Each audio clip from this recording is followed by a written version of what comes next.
Tuesday, February 9th. Welcome to Market Foolery. I'm Chris Hill. With me today, Mr. Bill Barker. Thanks for being here.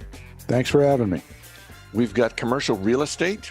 We're going to talk education tech, and we will dip into the Fool Mailbag. But we're going to start with the deal of the day, which features the stock of the day, Glu Mobile, a developer of mobile games. Shares of Glu Mobile up more than 30% because it is being bought by Electronic Arts. And this is a cash deal. Shares of Electronic Arts are up slightly as well, which is always my indication that Wall Street as a group thinks that they're paying a good price for this. Yes, or that the deal simply makes sense. You're right to point out that looking at the acquirer's stock movement, usually if you don't know anything at all, you're guessing that it's going to go down on the day of. But in the recent past, it's been much more. The acquirer's stock has gone up. I don't think that's because they're getting some special great price. Certainly not getting Glu Mobile while it's down, but it's a deal that obviously makes sense. Game maker acquiring a mobile game maker, it doubles EA's mobile business, and it gives them some high-profile names to add to the ones they already have. And as we see from time to time when deals are made, regardless of the industry, shares of Zynga are up 4% just because Zynga's in the business of mobile games, and a deal like this, among other things, is sort of this tacit stamp of approval on mobile games as a growth area. Sure. And, you look at something like Glu Mobile's better known game, best known, I suppose, Kim Kardashian Hollywood. I don't know as much about that game as you do, Chris. I haven't played it as much as you, I suppose, in that I've never played it, and surely you have. I've never even heard of this game until you just mentioned it. Didn't know that was the feature for Glu Mobile. That's kind of leading the headlines on the acquisition. So if you've ever wanted to, I don't know, play something that involves Kim Kardashian in Hollywood, you will in the future have to do it under Electronic Arts. Not yet. It's still Glu Mobile for another quarter until the deal finalizes. Now, get back to your point on Zynga. Yeah, you're going to see everything that looks the most like Glu go up. Since it's up 33%, that's going to mean that the things that looked the most like it, if acquired, might be undervalued to the tune of 30-some% today. And that's what the short-term betting is on at the moment.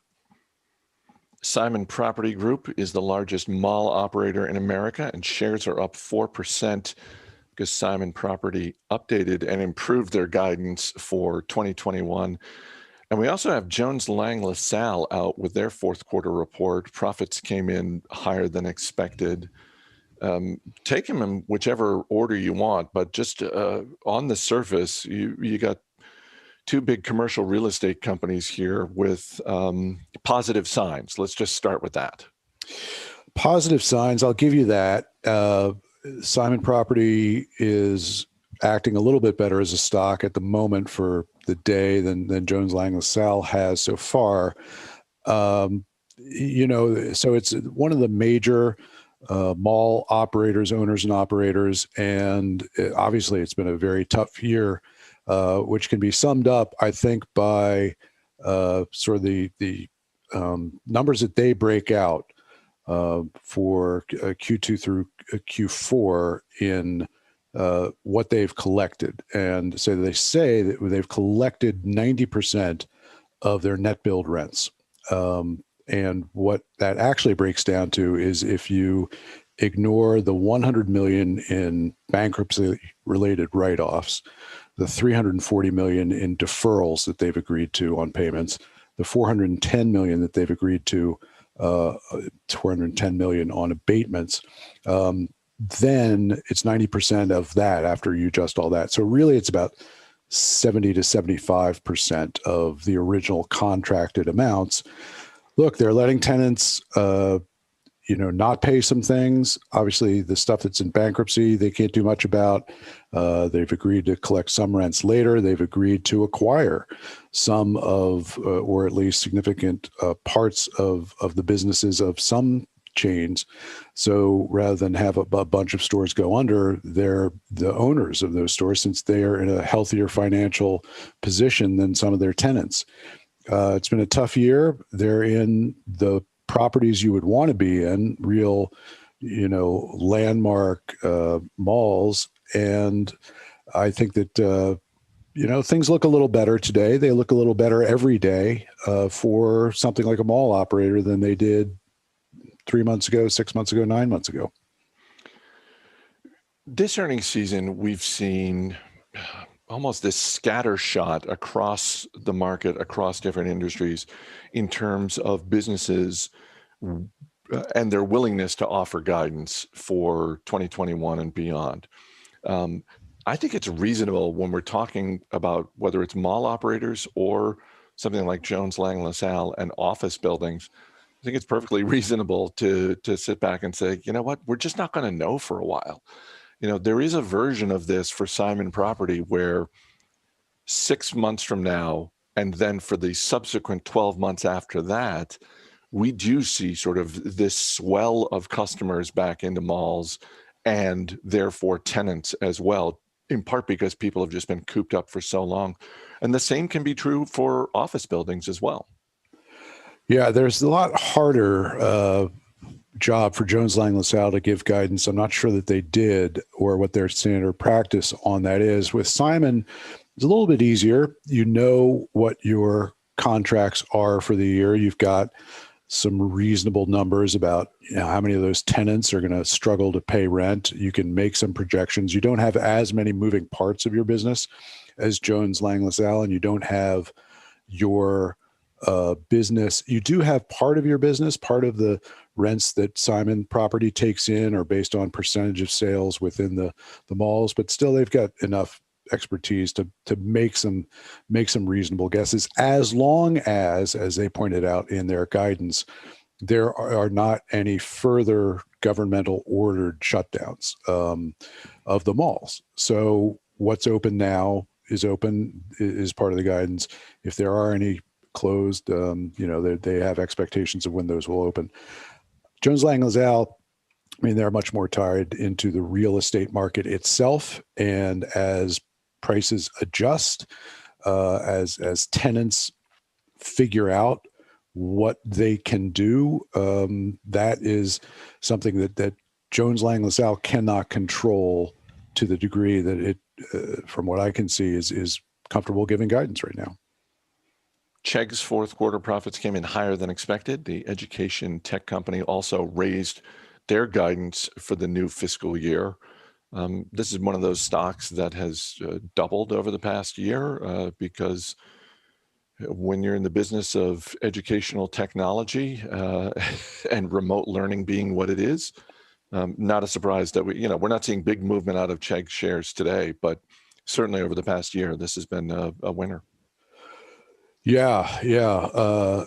They have grown the business by about 64% total revenues fourth quarter over last year's fourth quarter. One of the reasons they can give guidance is that one thing that is reasonably predictable is that kids, high school, college kids, will cheat. And their favorite method of cheating these days is using Chegg, which has a library of problem sets and quiz answers and things like that students more and more are using to either get their homework done or use on tests. And it's well known in the student community that this is for $15 a month. You get access to a whole lot of potential answers, and they are doing that. And I don't think that the willingness of students to cheat is probably not one of those variables that has been changed much during the pandemic. You think that shows up in their filings with the SEC, where it's just, under risk factors. It's like, look, we don't think this is likely, but if all of a sudden en masse students decide that they don't want to engage in cheating, that could hurt our business. The new morality. Yeah, I think that's I'm willing to take the other side of that risk. Like if that risk is priced into the stock, that students will be more ethical in the future than they have been in the past, I'll take that risk and take the discount that provides. But it was look, it's not all their business. And when I say that students are using Chegg to cheat, they're also using it for what it says that all these materials are designed for, which is help students learn, help students get answers and guidance through a variety of different modules that they have. And you can get plenty out of Chegg from what I hear from the students that I know best. And I'm not going to name any names here, but you can use it up to a point without paying for anything. You don't get that like answer, but you can get sort of guidance on some. They show you like a little bit of a problem, and sometimes you can use it to just get started on things. But they've got, as I say, 64% is the year-over-year revenue growth. They're not guiding to nearly that level of growth for 2021, having already processed it this year. But I think it's somewhere in the ballpark of 20-25%. Sounds like there are people in your world that are doing some boots on the ground research. And, at MarketFoolery, we applaud that. We applaud boots on the ground research in all its forms. Yeah, I imagine that if you talk to any students that you know well, they would be able to tell you about friends of theirs who have been known to Chegg, it being a verb now, chegging, among the student population. I'm not saying that you know any students directly who have ever employed Chegg's $14.95 a month services to get a wealth of answers to tests and homework, but they may know people, these students that you know.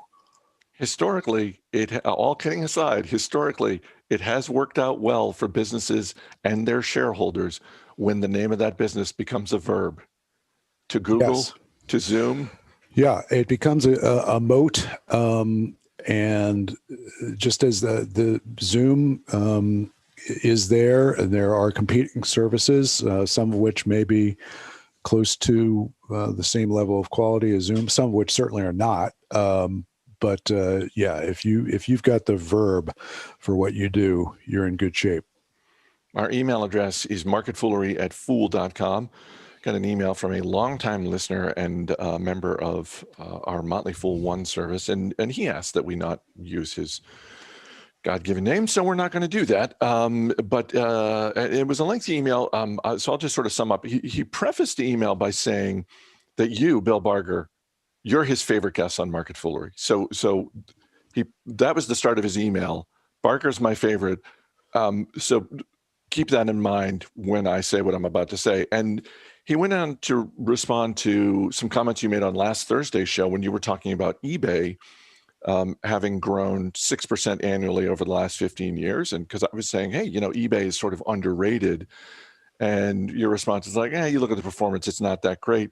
And this guy said, Bill is completely ignoring the PayPal spinoff in July of 2015.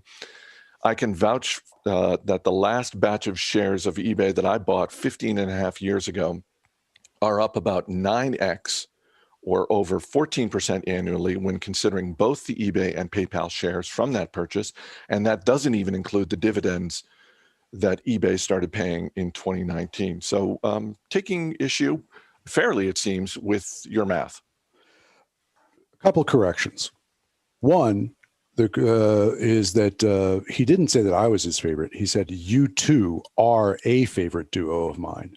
So really, it's you as well. And, we're just in the probably top 10 favorite duos of his from the Motley Fool is my guess. And yeah, no, this is the perfect way, I think, to, write something like this is to, be polite and if compliments about the other things that people are doing come into play, use them, you're going to get more positive response. And yeah, he's absolutely right. I was relying on somebody's data, pretty high profile source. And Chegg? Did you get it from Chegg? It was not from Chegg. If I used it from Chegg, it probably would have been better off. No, a pretty well known name. Anyway, this source of data was using, I think, just the raw eBay stock price, which had not adjusted for the PayPal spinoff, and therefore was highly incomplete. And my reliance upon that was my mistake. And absolutely, eBay, even if you sold all of your PayPal the day that it spun it off, and went out and spent the money that day, no, you still ended up with a lot better return over the last 15 years than 6%. I haven't had time to go back and do the math, but Bloomer, who the PS says we may refer to the author of this email as Bloomer, is absolutely correct, and right to correct us and get the record corrected on eBay. We got a couple more emails from different people, and you ID'd this story as well. So I just want to mention, yes, we have seen the most recent data, 3 major studies using analytical tools from the American Heart Association about the health benefits of not just coffee, but caffeinated coffee. The study going out of its way to say this, the benefits that we're seeing in terms of reducing over the long term the risk of heart failure.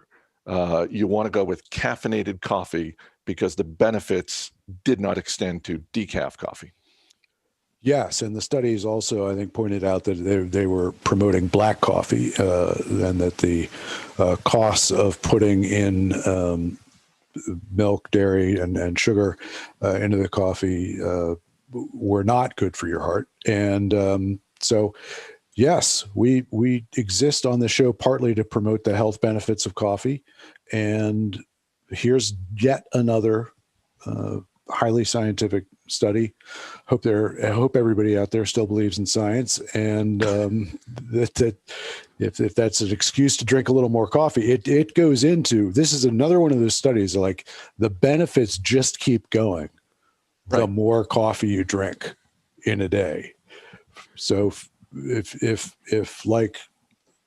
you live with somebody who says, oh, but it's not good to have like that 8th cup of coffee, if you live with somebody like that who attempts to throw that at you, you just say, no, not according to this study. Yeah. At this hour, you're going to have coffee at this hour? Well, yeah, according to the people at the little place we like to call the American Heart Association, and the massive study they did involving thousands and thousands of people. Yeah, I'm just trying to be healthy. How great would it be, by the way, if Starbucks, Dunkin', whoever, someone or even just a local coffee shop just started a small campaign, and it was just get healthy. That was the tagline. I've had welcome to Joe's Coffee Shop. Get healthy. Had the experience of going into a Starbucks in California where it's mandated that they have to show the warnings about some, one of those studies that if you were actually a mouse and you had, some like Michigan lake-sized quantity of coffee, it would register this minute cancerous element that actually doesn't cause cancer. But it's a long warning that was up at the last Starbucks in California that I was at, was some years ago. So the laws may have changed, and is unfortunate and not, I think. I think that's been refuted in a number of places. Look, if you have hypertension, coffee's not good for you. High blood pressure, hypertension, shouldn't be doing it. And there are reasons for pregnant women not to drink coffee. But as far as I know, everybody else should be. Ask your doctor if coffee is right for you. Exactly. Don't take our word for it. Please do not take our word for it. Do your own research. But our research seems to indicate that we should be drinking as much as we do, which would be a problem if there were anything wrong with coffee. Thank God we have that validation. All right, Bill Barker, always good talking to you. Thanks for being here. Thanks for having me. As always, people on the program may have interest in the stocks they talk about, and the Motley Fool may have formal recommendations for or against. So don't buy or sell stocks based solely on what you hear. That's going to do it for this edition of Market Foolery. The show is mixed by Dan Boyd. I'm Chris Hill. Thanks for listening. We'll see you tomorrow.